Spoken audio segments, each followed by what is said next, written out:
Tell us more about programmatic and what kind of ads are those?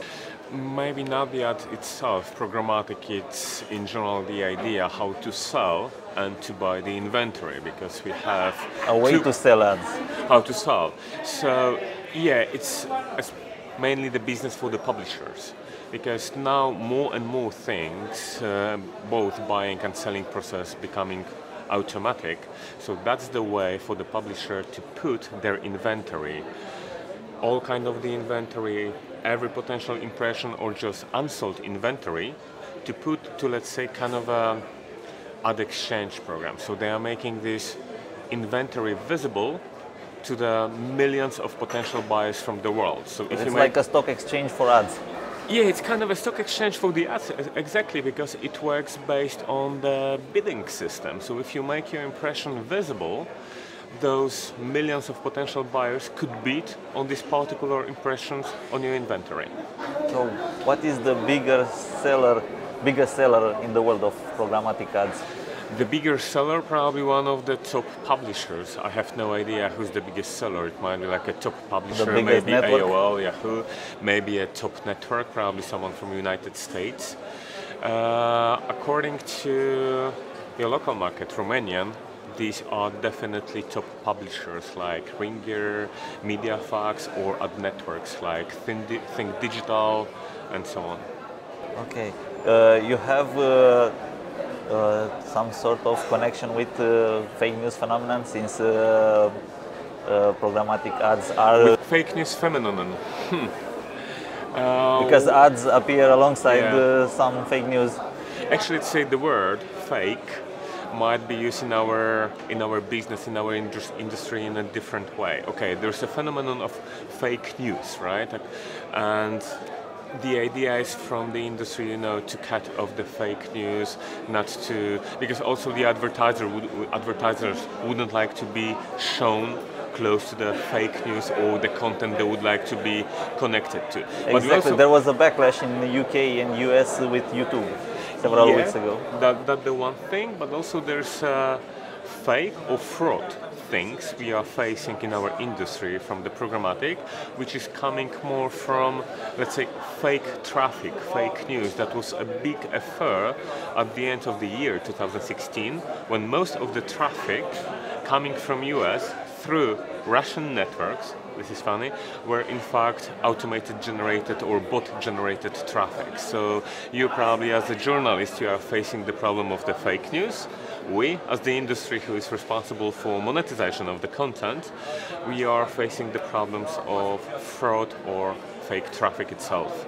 We are also going to show some examples on our presentation within an hour or two, that some statistics says that probably 20% of the traffic among the world is in fact fake. Yeah, so Fake as in generated by bots? Yeah, generated by bots, by automates, by computers, anyway. What about if media actually check the news, but there are some sort of websites that invent some news that is not fake?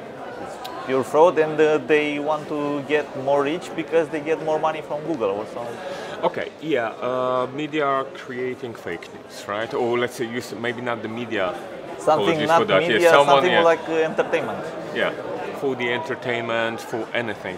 But from our perspective, as I'm saying, as the SSP or programmatic business, we would like to really care about the news quality, but we are just a technology provider. We are providing the technology to the publishers, which would like to monetize their traffic or put the ads all around the content.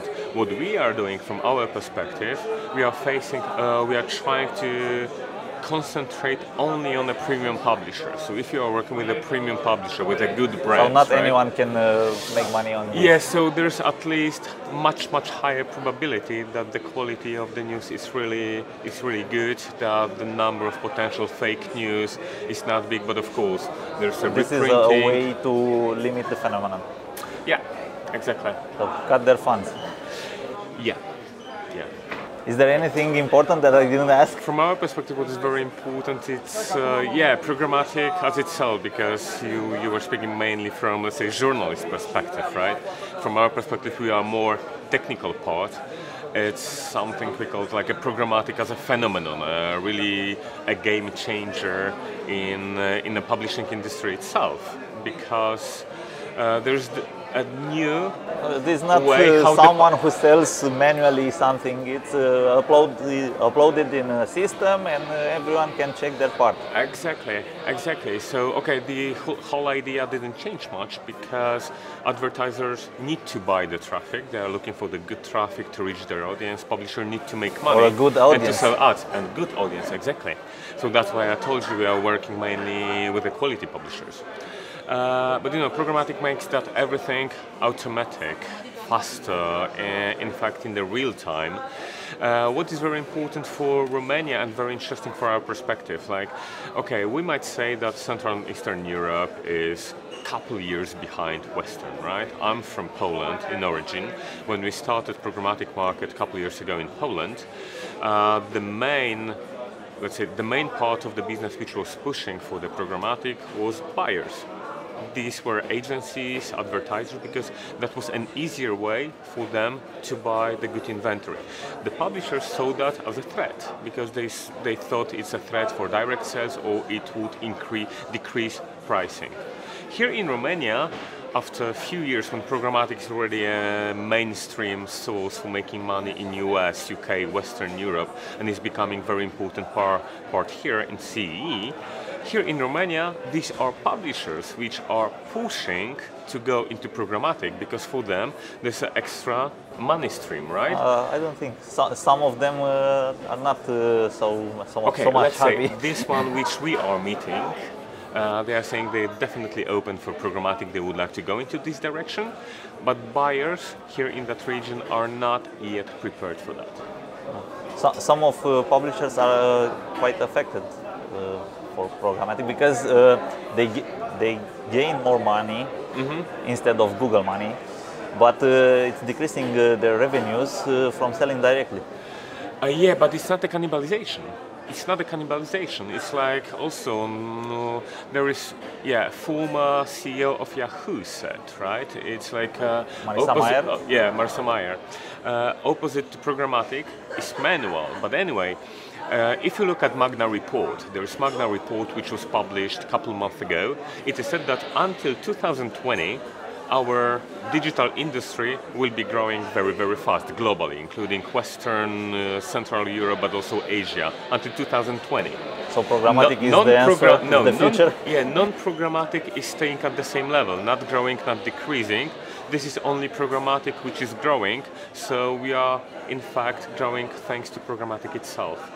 That's what we see, it's only a new channel of sales. It's not a threat for a direct sales because it still requires people for contacting agencies, for troubleshooting, for negotiations and so on, but it's becoming faster. It requires a strong technology.